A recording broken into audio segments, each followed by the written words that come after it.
Assalamualaikum warahmatullahi wabarakatuh. Salam sejahtera bagi kita semua.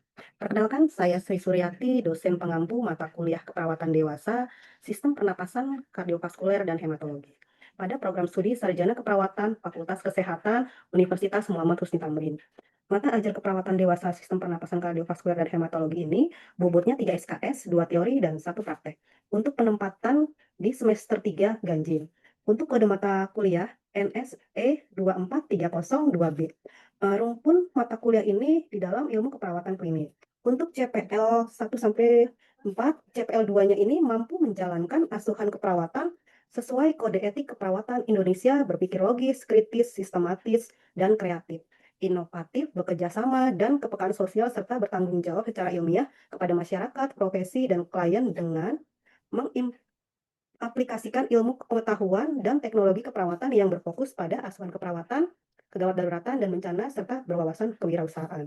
Untuk CPMK, pada mata kuliah ini, mahasiswa mampu mendemonstrasikan intervensi keperawatan pada kasus dengan gangguan sistem pernapasan, kardiovaskuler, dan hematologi pada klien dewasa sesuai standar yang berlaku dengan berpikir kreatif dan inovatif sehingga menghasilkan pelayanan yang efisien dan efektif. Nah, mata kuliah keperawatan dewasa sistem pernapasan kardiovaskuler dan hematologi ini memiliki fokus pembelajaran pada pemenuhan kebutuhan klien dewasa dengan gangguan oksigenasi, sirkulasi, dan hematologi melalui pemberian asuhan keperawatan yang komprehensif, berbasis bukti ilmiah, serta memperhatikan aspek bio, psiko, sosio, spiritual. Pada mata kuliah ini, kita akan mempelajari berbagai konsep dan asuhan keperawatan pada gangguan sistem pernapasan seperti tuberkulosis paru, kanker paru, asma, pneumonia, PPOK, ISPA, COVID-19. Selain itu, kita juga akan membahas gangguan sistem kardiovaskuler, seperti hipertensi, penyakit jantung koroner, infak miokard akut, serta gagal jantung. Tidak kalah penting, kita akan mempelajari gangguan sistem hematologi seperti anemia, leukemia, dan demam berdarah dengue. Pembelajaran akan dilaksanakan secara interaktif melalui kuliah, diskusi kelompok, presentasi, project-based learning, studi literatur, serta praktik laboratorium yang terintegrasi dengan hasil-hasil penelitian terkini dalam keperawatan medikal bedah.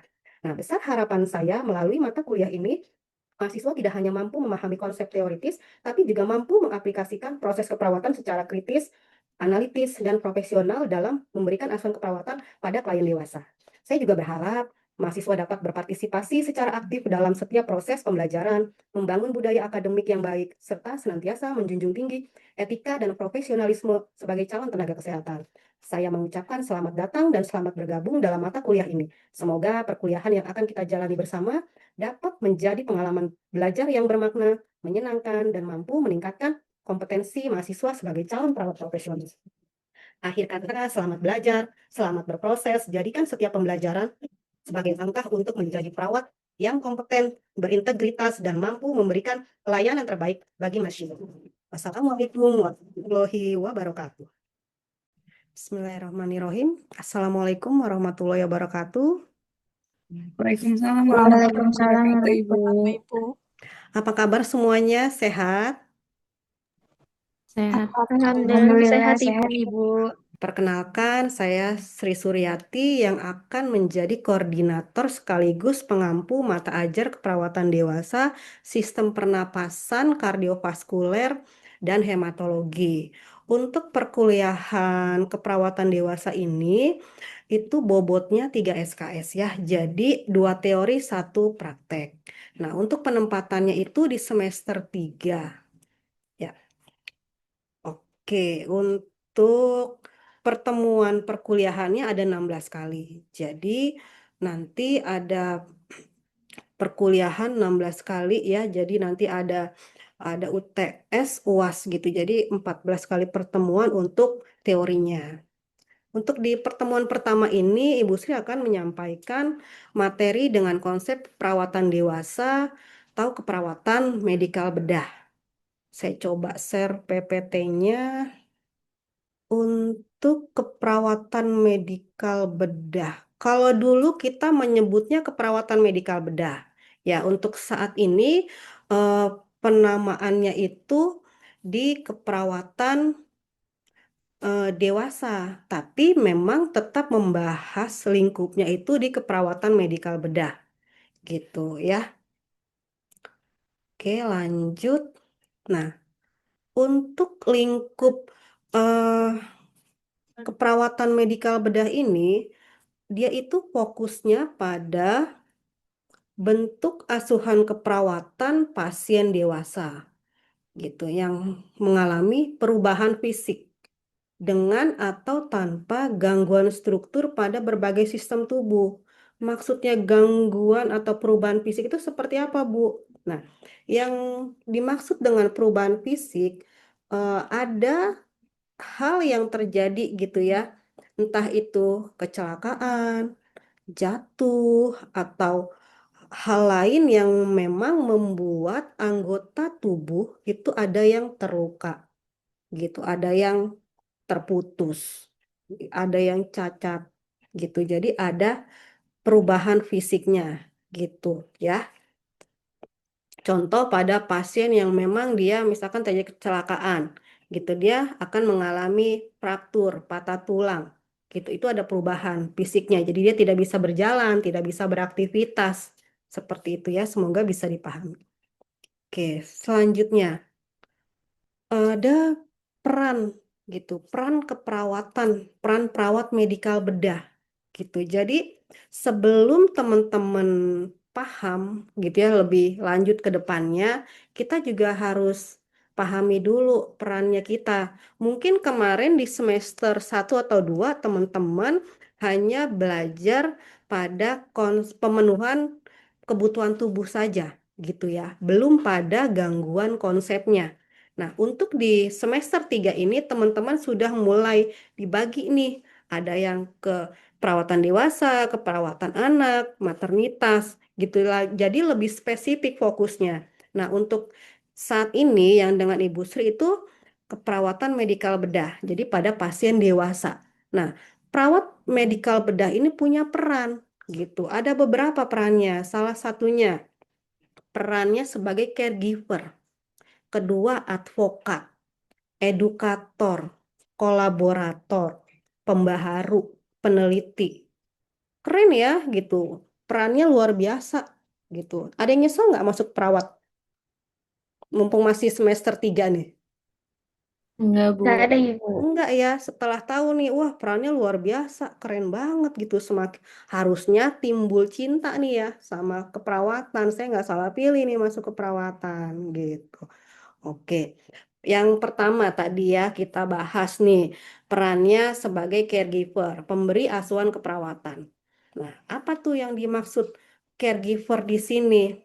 Jadi, kita itu membantu pasien secara fisik dan psikologi dengan tetap menjaga martabat pasien. Contohnya gimana, Ibu? Gitu. Misalkan nih, eh, Anggita gitu, Dwi Anggita jadi perawat gitu. Dia merawat pasiennya yang dengan fraktur, misalkan pasien dengan patah tulang gitu ya. Jadi kita memberikan nih membantu pasien, memberikan asuhan keperawatan gitu, merawat pasiennya secara fisiknya. Tadinya pasiennya bisa berjalan, bisa beraktivitas, sekarang nggak bisa.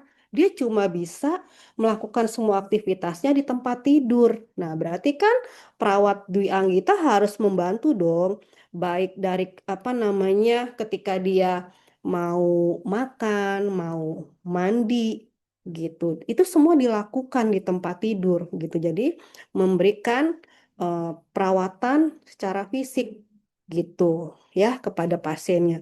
Kemudian psikologisnya bagaimana Bu kita memberikan perawatannya? Kan pastinya ketika seorang itu sedang sakit, pasien sakit, pasti akan ada yang terganggu psikologisnya gitu. Dia akan merasa, aduh saya takut nih, saya udah patah tulang, saya nggak bisa berjalan, saya nggak bisa beraktivitas, saya nggak bisa bekerja lagi, atau mungkin dia sedang kuliah, saya nggak bisa kuliah lagi nih, gitu. Itu akan menjadi pemikiran gitu, stres gitu ya pada diri seseorang pasien itu, gitu. Makanya kita harus bisa memberikan perawatan psikologisnya, kita motivasi, kita kasih dukungan, kita edukasi pasiennya. Dia jadi akan merasa bersemangat lagi. Dia tidak menjadi ketakutan, tidak khawatir, cemas dengan kondisi sakitnya yang saat ini gitu ya. Jadi kita tetap memberikan dan menjaga martabat pasien kita selama dia sedang sakit karena kita berikan asuhan keperawatan dengan baik gitu ya. Kemudian tindakan keperawatannya dapat melibatkan asuhan secara penuh, sebagian atau suportif edukatif gitu. Jadi tindakan yang diberikan ya tadi bisa secara menyeluruh gitu ya. Cara penuh, semua kita berikan fisiknya, psikologisnya, gitu. Kita beri dukungannya, kita motivasi gitu. Jadi kita lakukan itu perannya kita sebagai caregiver. Kemudian caregiver ini bertujuan memandirikan pasien seoptimal mungkin gitu. Jadi ketika kita melakukan asuhan keperawatan, kita melibatkan keluarga pasien, kita melibatkan pasiennya gitu. Jadi kita melakukan tindakan itu dengan bersama gitu. Kita edukasi pasiennya. Contoh, misalkan ketika pasiennya nih apa namanya dengan gangguan pernapasan gitu. Misalkan pasiennya sesak gitu. Kita berikan dia posisi setengah duduk atau biasa kita sebut semipolar gitu untuk dia memudahkan ketika bernapas gitu ya. Jadi tidak posisi yang tidur telentang gitu. Nah, itu kita bantu dia seperti itu. Kita libatkan keluarganya untuk memberikan posisi itu. Jadi pasiennya bisa bernapas dengan nyaman gitu ya. Kemudian yang keempat mencakup aspek fisik, psikologis, sosial, kultural, spiritual gitu. Jadi nanti kita kan akan bertemu berbagai karakter ya dari pasien yang akan kita temui. Ada yang memang dari sosial kultural yang lebih mengedepankan adat istiadatnya gitu. Misalkan ada satu suku yang memang oh iya ternyata habis tindakan atau contoh misalkan melahirkan, oh ternyata nggak boleh mandi nih gitu. Di adat istiadat mereka seperti itu. Tapi dengan kita memberikan edukasi yang baik, oh ternyata nanti nggak baik nih kalau tidak dilakukan perawatan diri gitu. Setelah dia mendengarkan edukasi yang kita berikan, kita sampaikan informasinya, dia akan bisa menerima tanpa kita menyalahkan sosial kultural yang ada di budaya mereka gitu. Dia akan bisa menerima itu. Seperti itu ya. Semoga bisa dipahami. Oke, lanjut. Peran yang kedua sebagai advokat. Keren ya, perawat punya peran sebagai advokat untuk pasiennya. Jadi, kita bertindak selain sebagai perawat kita harus bisa menjadi pelindung gitu, melindungi pasien yang kita rawat ini gitu dan kita memberikan informasi yang diperlukan pasien gitu. Pasien butuh informasi apa dari perawatnya? Misalkan dari yang disampaikan dokternya dia kurang memahami, kita sampaikan ulang tanpa mengurangi atau melebihkan informasi yang disampaikan oleh dokternya gitu ya. Kita memfasilitasi agar tenaga kesehatan lain memberikan informasi yang diperlukan oleh pasien gitu. Jadi kita contoh misalkan eh, perawat Raudah nih, misalkan Raudah Tujahra lagi mendampingi dokter visit ke pasien gitu ya. Dan contoh misalkan perawat ini mendampingi, mendengarkan apa yang disampaikan dokter kepada pasien yang akan dilakukan tindakan pembedahan appendicitis gitu ya misalkan. Oh ya tindakannya prosedurnya ini yang harus dipersiapkan ini misalkan. Nah itu pasien bisa saja karena dia lagi dalam kondisi yang nggak nyaman gitu ya, itu akan menjadi bingung atau belum paham gitu. Dokter udah pergi nih, udah selesai visitnya. Pasiennya bertanya lagi ke perawatnya tadi maksudnya apa ya suster saya nggak paham nih tadi yang disampaikan gitu kita sampaikan kembali gitu kita informasikan apa yang tadi disampaikan oleh dokternya gitu jadi kita dengan memberikan informasi yang baik pasien merasa tenang terlindungi gitu kita dampingi dia sampai nanti dilakukan tindakan pembedahan sampai sudah selesainya pun kita dampingi pasiennya gitu, menjelaskan kepada pasien tentang hak-hak mereka dan membantu mereka untuk berbicara gitu. Itu penting gitu ya. Jadi dia tahu haknya dia gitu. Ketika dia butuh informasi, kita harus memberikan informasi gitu. Jadi kita tahu peran kita dan pasiennya juga tahu. Oh iya ya, ternyata saya punya pelindung ketika saya dirawat di rumah sakit ini. Itu perawat yang merawat saya saat itu. Gitu. Semoga bisa dipahami ya teman-teman. Oke, lanjut ke peran yang ketiga. kita sebagai edukator gitu ya. Jadi membantu pasien belajar tentang kesehatan dan cara memulihkan gitu, memelihara kesehatan mereka. Kita mengedukasi nih pasien. Tadinya ketika dia sakit, dia nggak tahu misalkan ternyata minum obat itu harus sampai habis gitu. Misalkan selama ini dia minum obat ketika udah nggak berasa sakit nih, udah deh minumnya. Nah ternyata dia sedang mengkonsumsi antibiotik misalkan gitu. Nah udah nggak dirasa sakit, tapi obatnya masih ada gitu. Nah itu kita harus informasikan kenapa harus sampai habis gitu. Kenapa nanti terjadi resistensi obat gitu. Itu kita informasikan, kita mengedukasi pasiennya kita. Oke, lanjut peran yang keempat. Kita sebagai kolaborator. Jadi perawat ini juga kerjanya nggak sendirian ya teman-teman. Kita berkolaborasi dengan beberapa tenaga kesehatan lain. Bisa dengan dokter, fisioterapis, ahli gizi, keluarga, dan dengan peran yang masing-masing ya. Gitu. Jadi tim kesehatan ini terdiri dari dokter, fisioterapis, ahli gizi, keluarga. Nah, tujuan utamanya apa? Yang menjalankan upaya identifikasi asuhan keperawatan yang diperlukan oleh pasien. Contoh misalkan, saya sedang merawat pasien dengan hipertensi gitu. Nah, saya harus informasikan sama tim ahli gizi gitu. Pasien ini Tuan M dengan hipertensi, tensinya lagi tinggi nih 200. Mohon nanti dietnya disesuaikan ya gitu. Nanti ahli gizi akan menyesuaikan dietnya yang rendah garam gitu, diet untuk anti hipertensinya gitu. Oke, lanjut. Perannya sebagai pembaharu. Jadi, kita memodifikasi perilaku lingkungan, sistem, dan membantu pasien ya memperoleh kembali kesehatannya. Modifikasi perilaku lingkungan ini penting ya. Jadi kita harus memberikan contoh gitu ya atau role model untuk yang lainnya, baik untuk pasien, rekan sejawat, orang yang tenaga kesehatan di lingkungan kita gitu dengan kita berperilaku sehat, berpenampilan baik gitu ya, dengan penuh semangat ketika kita merawat pasien kita.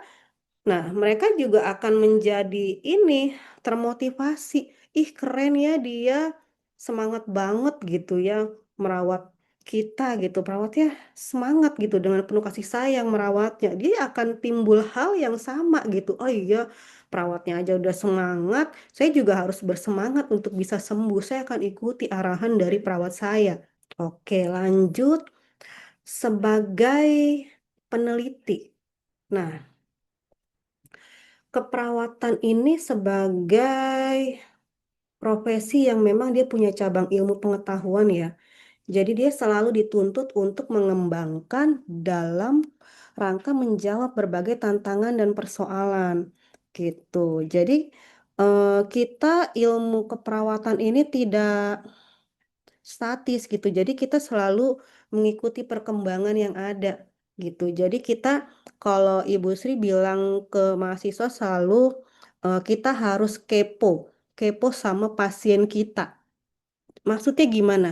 Semakin kita mengkaji pasien, saya harus menggali lebih dalam lagi. Saya kepo banget sama pasien saya, makanya saya kaji-kaji terus sampai saya tahu, saya pahami kenapa sampai terjadi sesak pada pasien saya. Dari mana sesak itu datang? Saya tanya lagi.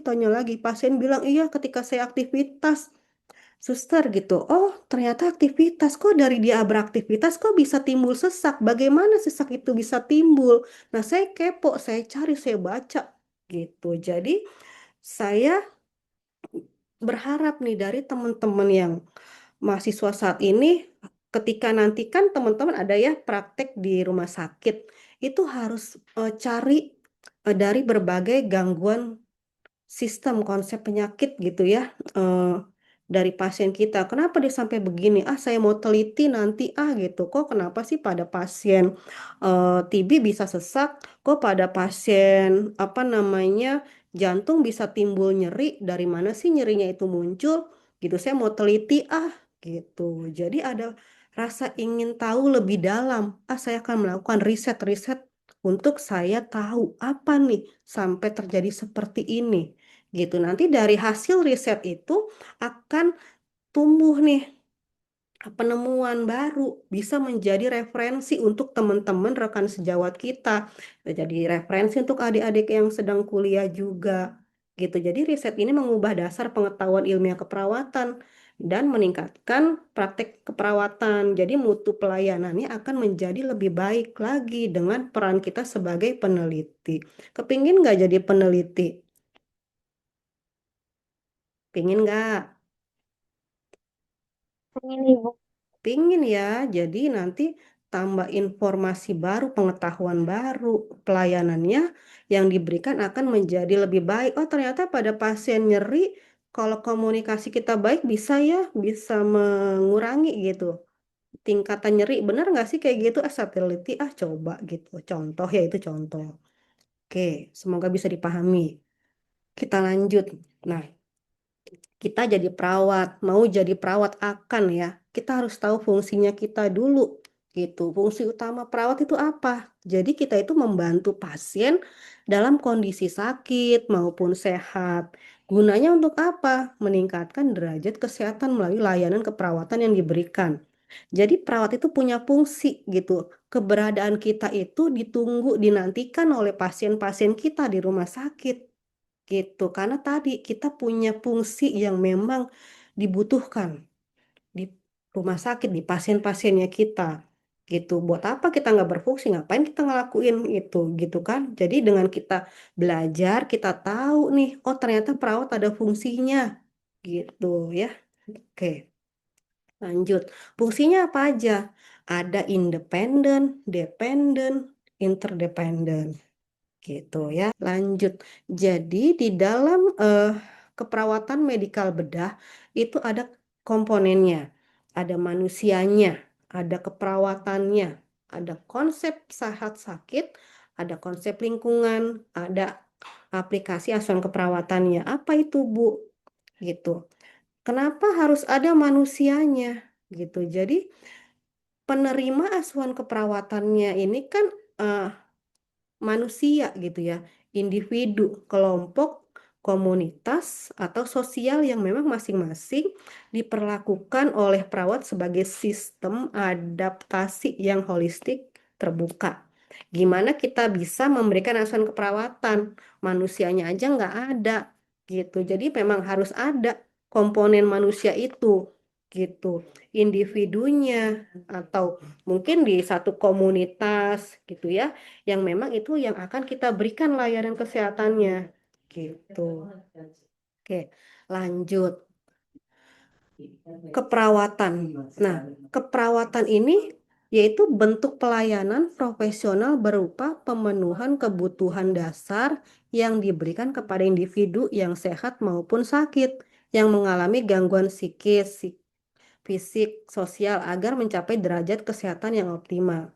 Jadi bentuk pelayanan profesional itu ya keperawatannya gitu. Yang memang kita harus memenuhi gitu ya. Pasien misalkan dengan gangguan fisik kita harus berikan nih layanan keperawatannya gitu. Bagaimana merawat pasien dengan gangguan eh, fraktur gitu ya, pasien dengan gangguan pernapasan. Nah, kita harus memberikan pelayanan profesional dalam bentuk keperawatan. Ini komponen kedua, yaitu keperawatan. Ini penting, gitu ya. Oke, lanjut konsep sehat sakit. Jadi definisi dari WHO itu tentang sehat, dia mempunyai karakteristik ya, dia membagi konsep sehat itu yang positif seperti memperhatikan individu sebagai sebuah yang menyeluruh. Jadi kita eh, memperhatikan gitu ya satu individu itu secara menyeluruh ketika kita memberikan satu layanan gitu. Tidak hanya melihat dari satu pernapasannya saja, apa namanya aktivitasnya saya tidak. Jadi seluruh itu kita berikan, kita perhatikan gitu ya. Kemudian memandang sehat dengan mengidentifikasi lingkungan internal dan eksternal gitu. Jadi memang ini penting ya. Ketika kita memberikan satu layanan gitu, kita harus identifikasi lingkungan internal, eksternal pasien. Kenapa sih pasien ini cenderung diam saja gitu ya ketika dirawat? Apakah dia ada permasalahan nih dengan lingkungan? orang terdekatnya sampai dia tidak bisa memberikan informasi terkait dengan penyakitnya. Gitu. Kenapa? Ada faktor apa? Keempat ini konsep lingkungan ya. Untuk yang kelima, aplikasi keperawatan. Gitu. Di aplikasi keperawatan kita harus mengkaji. Gitu. Jadi yang namanya pengkajian ya, mengkaji keluhan yang dirasakan pasien. Nanti teman-teman ada format pengkajiannya ya. Jadi kita melakukan pengkajian pada pasien dan kita lakukan pemeriksaan fisik juga head to toe dari ujung rambut sampai ujung kaki. Nah, pengkajian ini kita mengumpulkan data. Data berdasarkan dari keluhan, kemudian hasil pemeriksaan fisik itu kita kumpulkan. Nah, dari hasil pengkajian itu kita sudah mengumpulkan nih data-datanya ya, gitu. Nah, kita rumuskan diagnosa keperawatannya. Gitu. Nah, kita prioritaskan kira-kira yang prioritas yang mana ya dari data yang saya dapatkan tadi.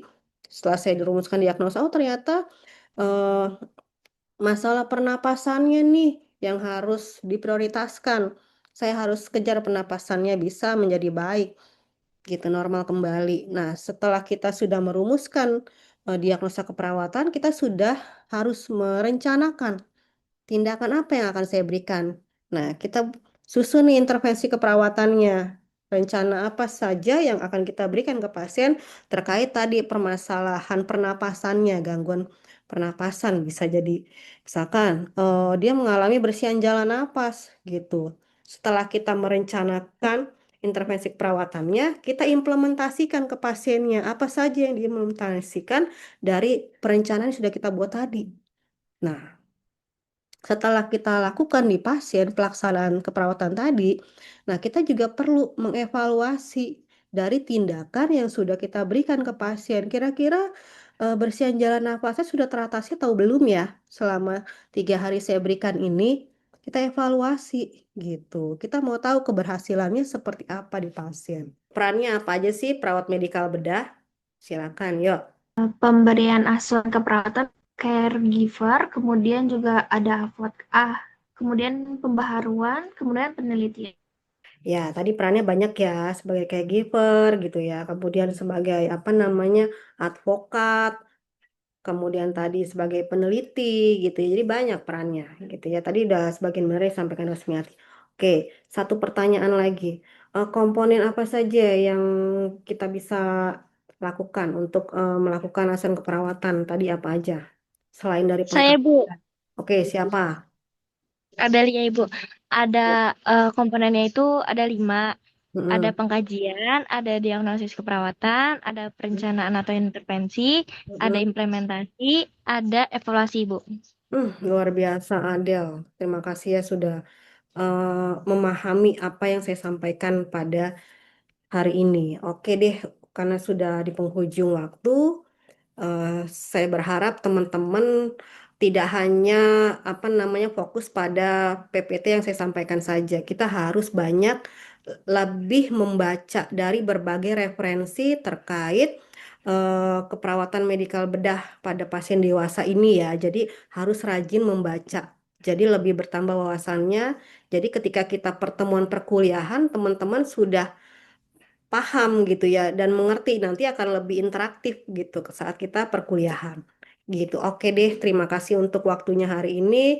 Mohon maaf jika ada kesalahan ketika saya menyampaikan. Saya tutup dengan mengucap hamdalah bersama-sama. Alhamdulillahirobbilalamin. Wassalamualaikum warahmatullahi wabarakatuh. Waalaikumsalam warahmatullahi wabarakatuh. Terima kasih. Terima kasih Ya, warahmatullahi wabarakatuh. yang Terima sudah kasih. boleh live deh.